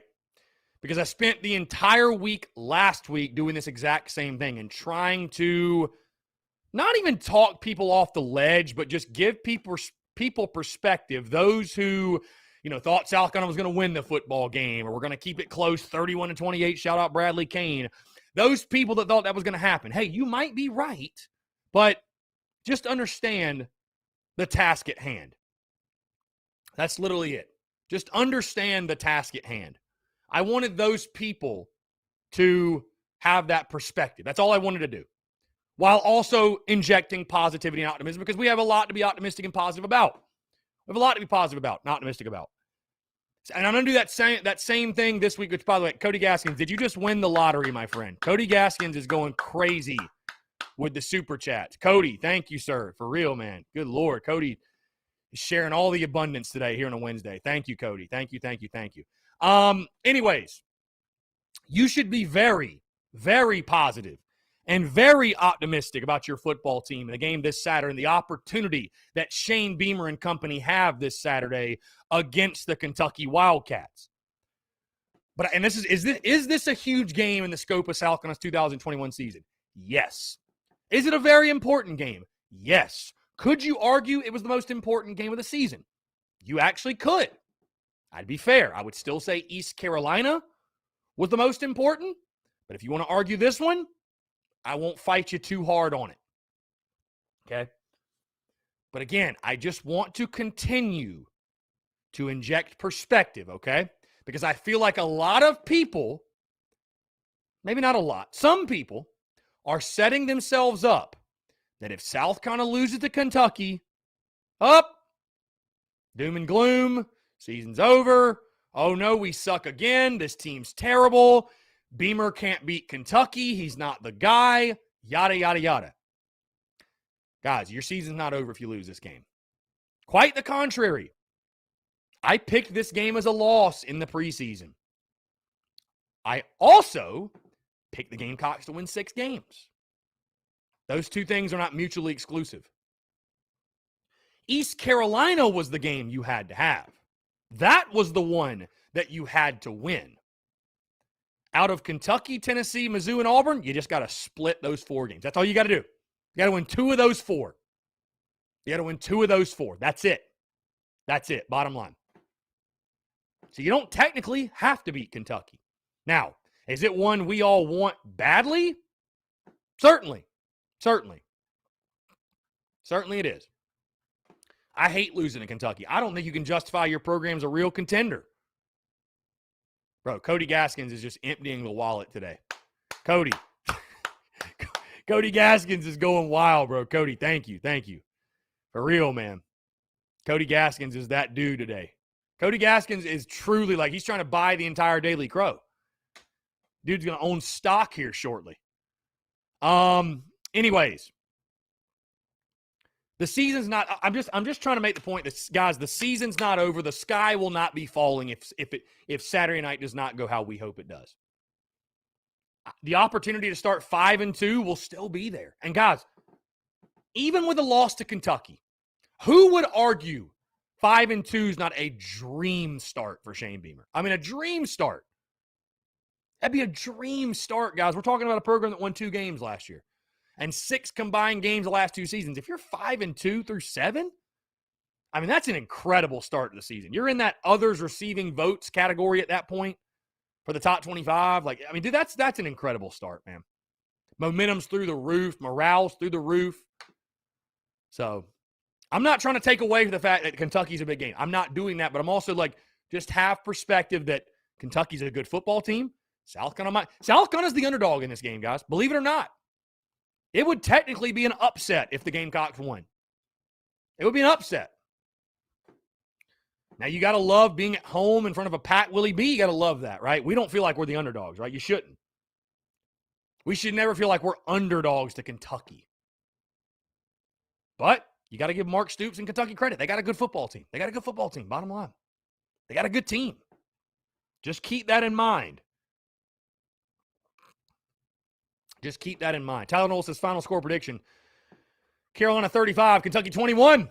I was close on my score prediction on the Georgia game. I had that at 38-13 Georgia. I believe the O-line will figure it out, the schematic things that have been horrendous through 3 weeks.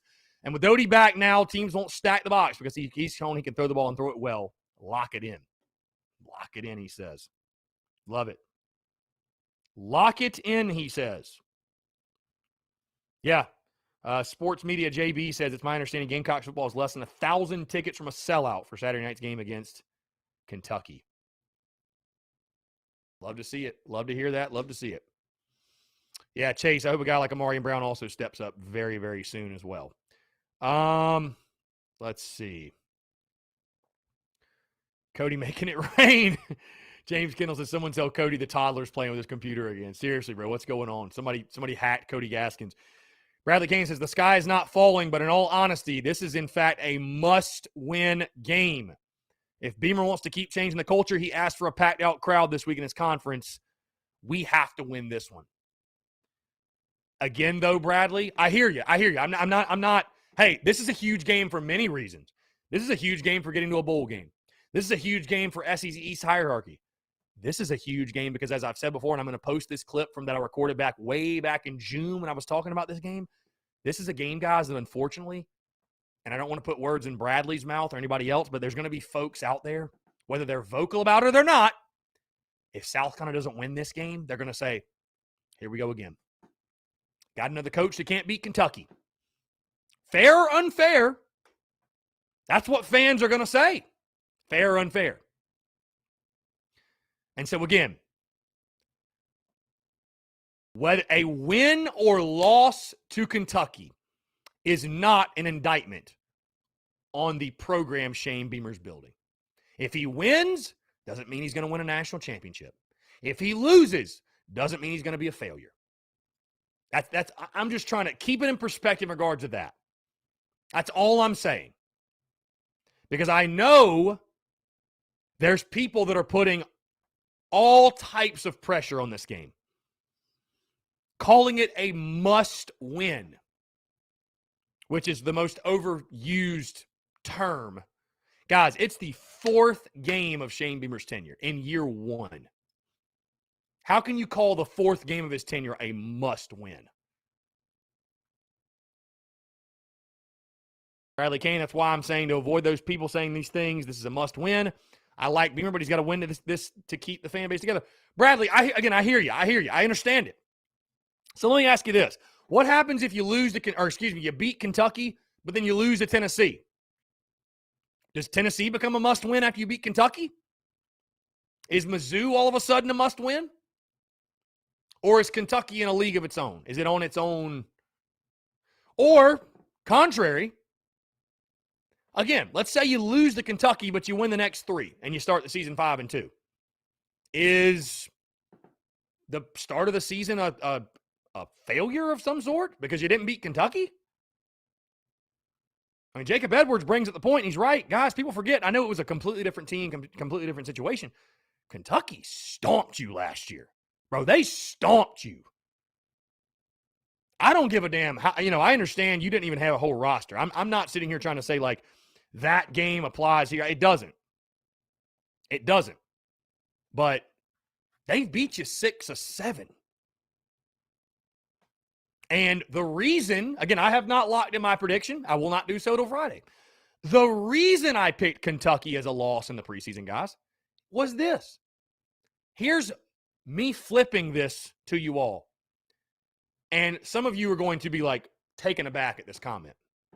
But if you shouldn't be, because I've already said on the podcast before. Guys, there's really no reason South Carolina should beat Kentucky this year.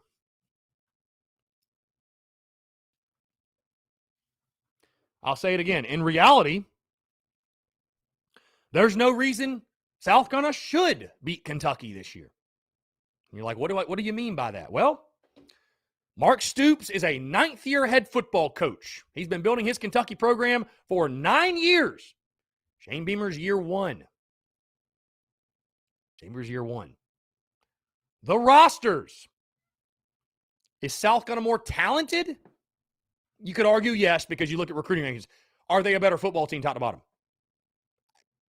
No. I mean, there's probably nobody else that'll tell you that this week, guys. South Carolina's not a better football team than Kentucky as of right now. Does that mean they're not going to win Saturday? That's not what that means at all, but they're not a better football team top to bottom than Kentucky is.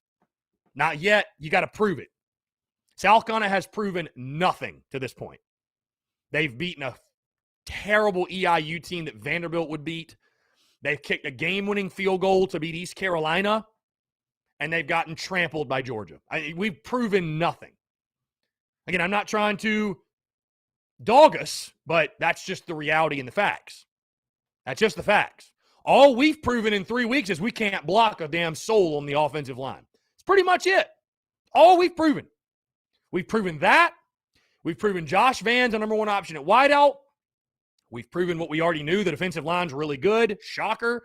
And we've proven the secondary is a little bit better than it was last year, most likely. The defense is improved for sure. A little bit. I don't think they're a massive improvement, but they're better. They're better. Outside of that, guys, we are extremely unproven. Where do we fall in the SEC East hierarchy? Because we're somewhere in between a 27-point loss to Georgia and kicking a game-winning field goal against ECU.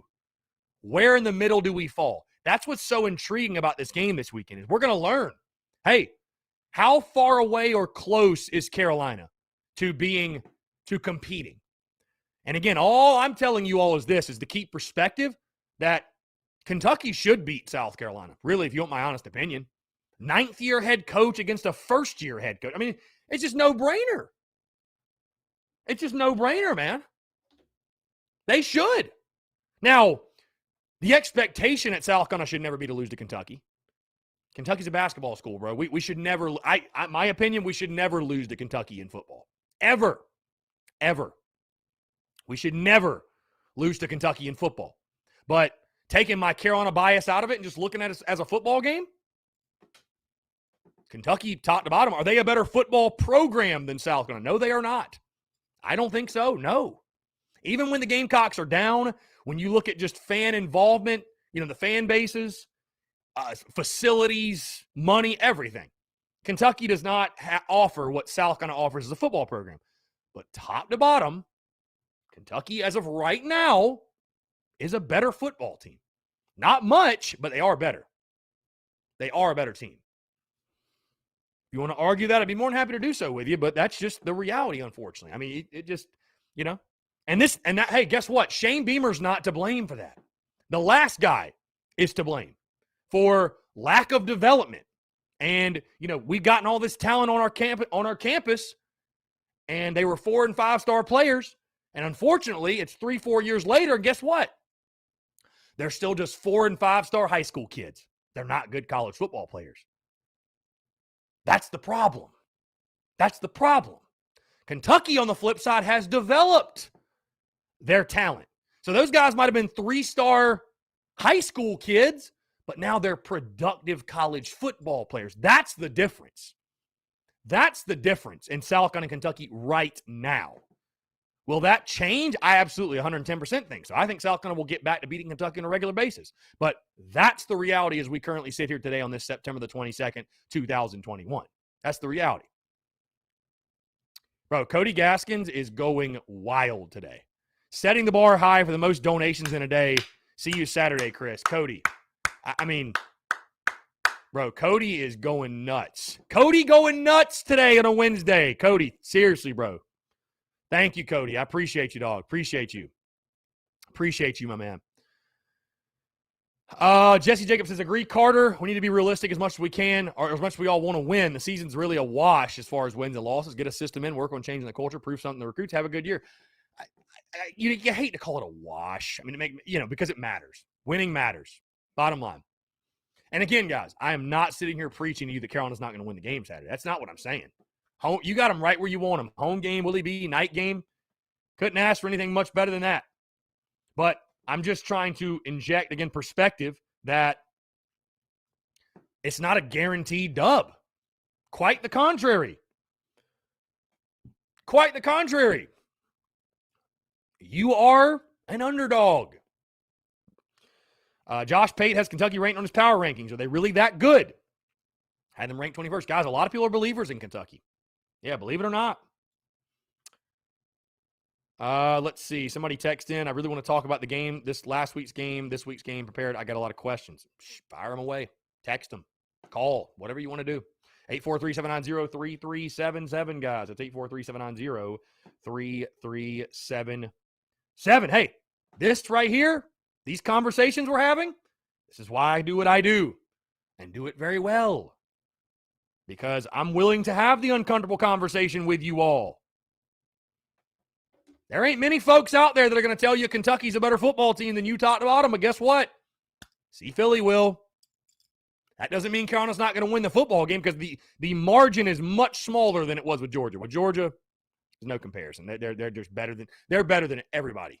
They're better than everybody. Okay? They're better than everybody. But this game, much more of a measuring stick type of game, and that's one of the things that makes it so intriguing is just how close. Is South Carolina ahead of schedule? Maybe they're ahead of schedule. Who knows? Maybe the reinsertion of Luke Doty all of a sudden changes things offensively. Right? And by the way, the SEC total offense rankings of the first 3 games, South Carolina is ranked 13th, just ahead of Vanderbilt. On the contrary, Kentucky is ranked 6th. So there you go. That is, there you go. By the way, let's see. Normally, College Football News has already dropped their prediction. I'm going to check. I don't think they have. Florida, Tennessee. Let's see. No, they have not. That stinks. Anyways, CBS Sports, my good buddy Brad Crawford.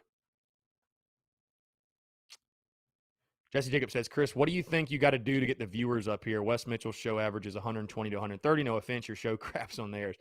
And I'm assuming you're talking on YouTube. And we're normally sitting around 100, Jesse. I mean, listen, I think Wes and those guys do a great job. I don't know, Jesse. I don't know. Spread the word.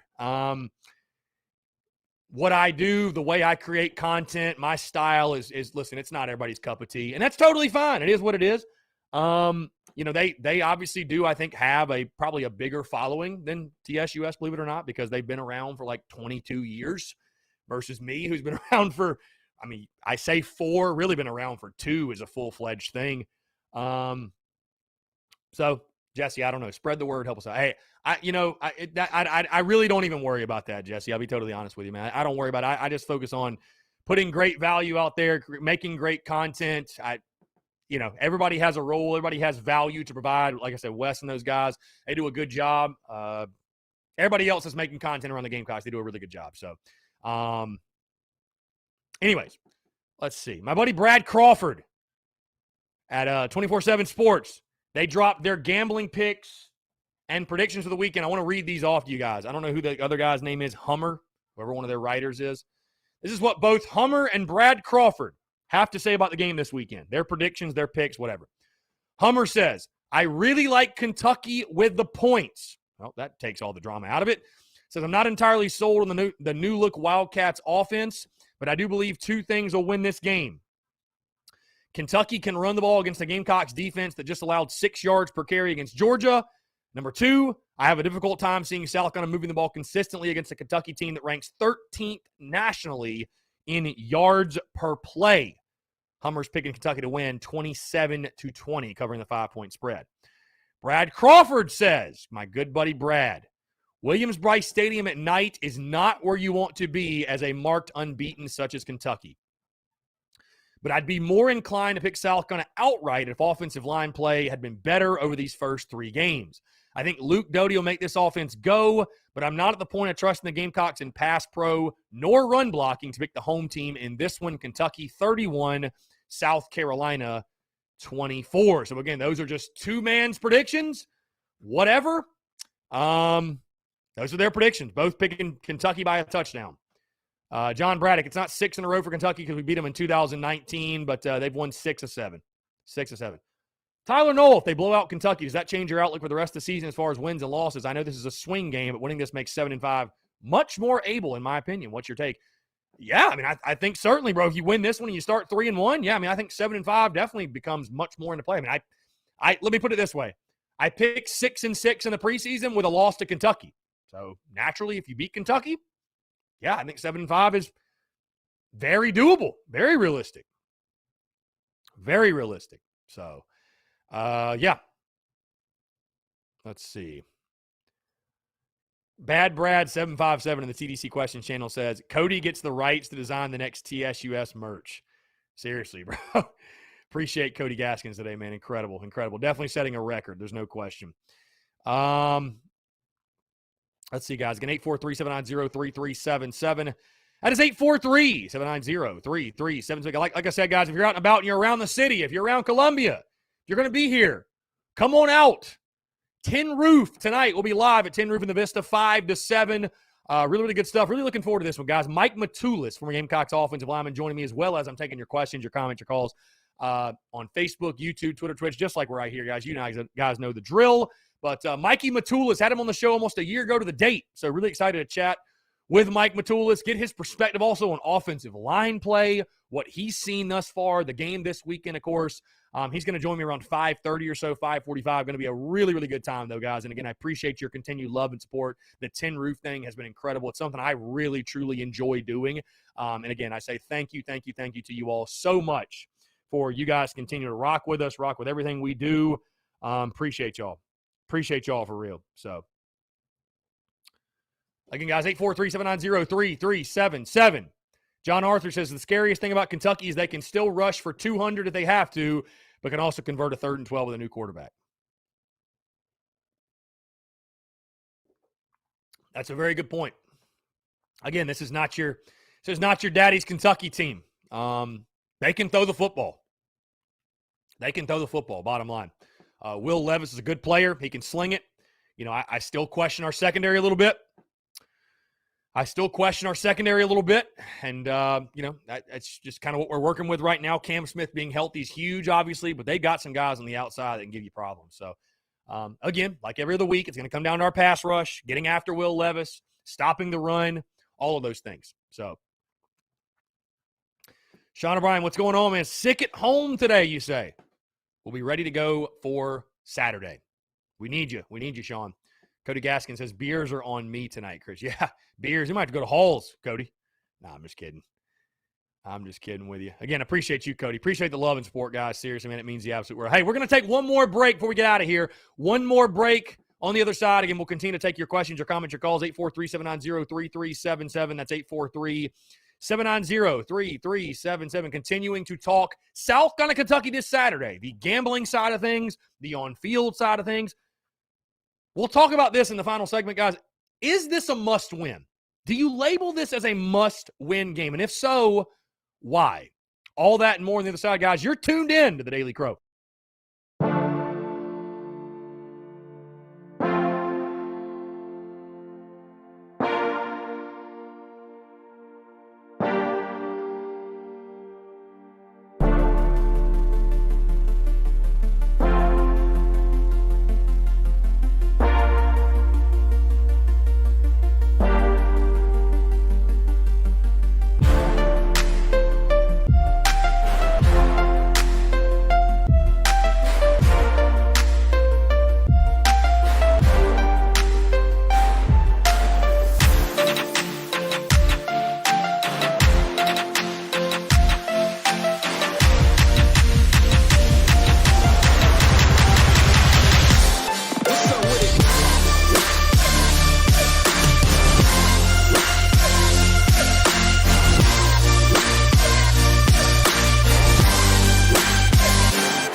All right, ladies and gents, boys and girls, we're back. Last 15 minutes here on the Daily Crow, Wednesday, September the 22nd, 2021. Continue to take your questions, your comments, and your calls as well. 843-790-3377. That's 843-790-3377. Guys, I'll tell you this. Believe it or not, there's a different, each week, each game has its own type of feeling. I think you guys can probably understand that, right? Like Clemson week feels different than EIU week, right? I mean, that's an obvious statement. But, I'll tell you what, like last week was different because, I'll just be totally honest, guys. And I think you guys could probably tell I was not overly optimistic that South Carolina was going to be able to, make a whole lot happen in that football game. And for a reason, right? I mean, Georgia's Georgia, right? And the 105 stars, as Shamir pointed out, that they feature. I'll tell you what, though, I'm fired up this week. Like I'm very on edge is not the best way to put it, but like it is a different feeling, a different vibe this week. Like I'm very excited, very, very pumped, man. So many storylines, so many matchups, and we're gonna learn so much about this football team on Saturday night, man. I just can't wait. When you have an opportunity like this, a game where you're at home at night, you're the underdog, if you even just a slight dog, but you're still the dog. What an opportunity. All you can ask for in life is the opportunity. That's all you can ask for. All you can ask for is the opportunity. And it's right here in front of you. It's right here in front of you for the taking. Let's see. Travis says this game's a must-win. Not necessarily a must-win for Beamer's future with us, but it's a must-win in terms of are we moving in the right direction? With that being said, please beat this team on Saturday and make it hell on them all night long. Yes, indeed. John Gibbs says, I think the bottom line is that between UK, Auburn, Tennessee, and Mizzou, we have to split. So how do we determine the must-wins or not? Fact of the matter is we beat Troy and split with these 4 teams, possibly win 3, then we will be sitting pretty for the season. Agree 110%, John. Agree. Because here's the thing. Again, like I said, John, if you lose to Kentucky, but you beat Tennessee, and of course you take care of your business against Troy and Vandy, and you start 5-2, I mean, who's going to sit there and argue that the season was, or that the first 7 games was a failure? You know what I mean? Like a 5-2 start would be a dream scenario, an absolute dream scenario for Shane Beamer and company. I mean, would you disagree, bro? 5-2. Yours truly would be flying high, man. 5-2 would be an incredible start to this season. Daddy O says it still boils down to blocking and tackling. Well said, my friend. Football can change. Everything can change as much as you want it to change. But it all comes down to the offensive line, the line of scrimmage. It comes down to the line of scrimmage. And here's the thing, guys, why that's so pivotal in this game specifically. Because Kentucky's beating you 6 out of 7. And for I know fans will point to a couple different things why that's the case, why Kentucky's won those games. Kentucky, in my opinion, the number one reason they beat you 6 or 7 in those 6 games, they have physically whipped you at the point of attack. Offensively and defensively. They have whipped you at the point of attack. That's it. That's it. That's the reason. I mean, I think back to all these games. I can't really think back to anything else. That's it. They just whipped you up front. So, again, if you want to make the prediction that South Carolina's offensive line is going to get it figured out and that they're going to be much better, so be it. Fair prediction. Not saying it's not. I would feel better going into this weekend if the offensive line had not looked like pure ass the first 3 weeks, because there's nothing that tells you. There's nothing that tells you that the offensive line is going to step up and perform. We haven't seen any context from the first 3 weeks that would suggest that. So maybe they can do something they haven't done all season and open some holes and block. Bro, Cody Gaskins is trying to show off right now. Who doesn't love a cold bush latte? I really think Cody's kid might have gotten hold of his laptop, because this is like crazy right now. Cody, thank you. I mean, look at this. Look at this. Cody just, at a minimum, Cody gets to design the next TSUS merch, like Bad Brad said. Cody's just showing off, flexing at this point. Cody, thank you. Thank you. Cody Gaskins is still a gracious TSUS supporter, and Halo Master 96 on YouTube is still a slapdick. So I see things have not changed here on a Wednesday. Courtney Washington says, Chris, what was your preseason pick for the Auburn game? I actually picked the Gamecocks to beat Auburn. That was South Carolina getting their 6th win. I picked the Gamecocks to beat Auburn. So, Sean O'Brien, between Kentucky or Mizzou, which team do you think will be a tougher matchup? That's a great question. I got to say Kentucky right now. Mizzou will be a challenge, though, because they can throw the football. They've got a really good quarterback in Connor Bazelak. They've got good weapons on the offense. So, I just how different will our team look then than it does now? Who knows? But I just still, again, guys, the secondary is better. They're better. But what does that really mean? I mean, are we going to be a great secondary this season? I don't necessarily think so. Great Bisbee, what about the A&M game? I had South Carolina losing that game, and pretty handily. South Carolina has never, South Carolina has never beaten A&M. They've never had success or any luck in College Station. Until it happens, guys, I'm not going out on a limb and picking the Gamecocks to beat Texas A&M. Travis says, I purely want to beat Kentucky. The 6 out of 7 losses is ridiculous, period. Stoops has had a recipe on beating us for sure. You got to change the narrative. I agree with you. Cheers to it, my friend. I mean, Travis, listen, I 110% agree with you that you need to beat them for, if nothing else, that reason you just mentioned. That, hey, you shouldn't lose to Kentucky. Bottom line. And if you want to be a big-time program, you can't lose to Kentucky. You cannot. You cannot lose to them. That's it. Got to find a way to beat the Cats, man. You got to find a way to beat the Cats. That's it. You got to find a way to beat the Cats. So, yep. I agree with you. 110%, man. Again, guys, got less than 10 minutes to go here on a Wednesday, 843-790-3377. That is 843-790-3377. Taking your questions, your comments, your calls as well. Really, really good stuff here on a Wednesday, guys. Like I said, just keep perspective, though. But I am excited for this game. I am very, very, very excited for this football game. We will learn a lot, and I think this will be the true measuring stick for Carolina. Again, you beat East Carolina on a last-second field goal. You lost to Georgia by 27 points. Where are you in regards to the SEC East hierarchy, if you will? Where are you? Bad Brad said after Game 6, you should do a second-half season prediction if you don't already, maybe without scores so you don't spoil Thursday episodes of the podcast. Maybe. We'll see. Yeah. I don't know, man. I tell you, the season's gone basically exactly how I expected. The only thing that has been a surprise to me is how bad the O-line's been. Outside of that, I mean, this team kind of is who I thought it was going to be. So, Victoria Lynn Kelly says Gamecocks 32, Kentucky 28. That's a very fair prediction. I could certainly see it. That's very fair.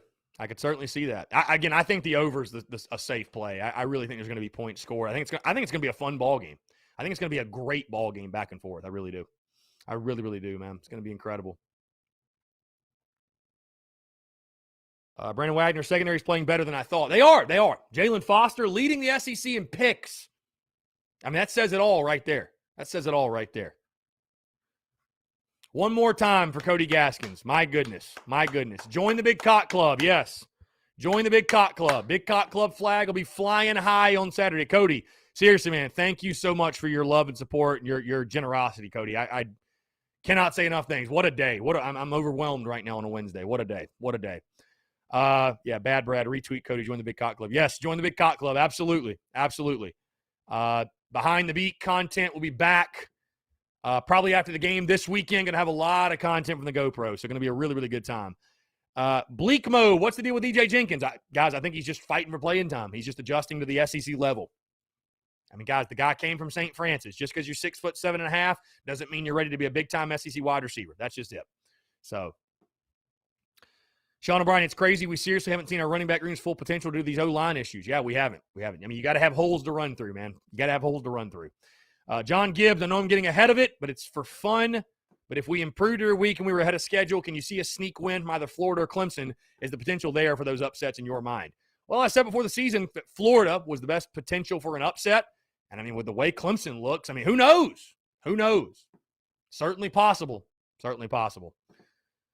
Let's see. Yeah, the secondary's definitely been a nice surprise. I agree with you guys 110%. The secondary's been a very, very nice surprise. Luke RJ138 says, how much does the line really matter? Is it like 50-50 since we are a 5.5-point underdog, or will we probably not win? Again, the Vegas lines don't mean everything. The Vegas lines don't mean the reason I love it, guys, is because it kind of gives you an indicator of what the national perception of the game is, right? So just because you're an underdog doesn't mean you're going to lose. That's not what that means. Now, when you're a 32-point underdog, you're more than likely going to lose. But 5-point, man, I mean, this is a coin flip game. It can go either way. Derek Gainey, where are you going to be set up Saturday? Yes, Seawells. Seawells spots 93 to 96. Spots 93 to 96. TSUS and Big Cock Club flags will be flying high. You cannot miss it. And if you don't know where Seawells is, right down the road from Jay's Corner and right across the street from the Rocket in the fairgrounds. You cannot miss it. You cannot miss it, guys. So, Michael Cavalier says Kentucky has the same talent as East Carolina. I would strongly disagree with you, Michael. Then we must have the same talent as ECU as well, Michael. Is that what you're saying? Because there's no way you can realistically look at Kentucky and say that they're on the same level as East Carolina in regards to talent. There's no way. None, dude. Kentucky's still an SEC team, man. Kentucky's still an SEC team.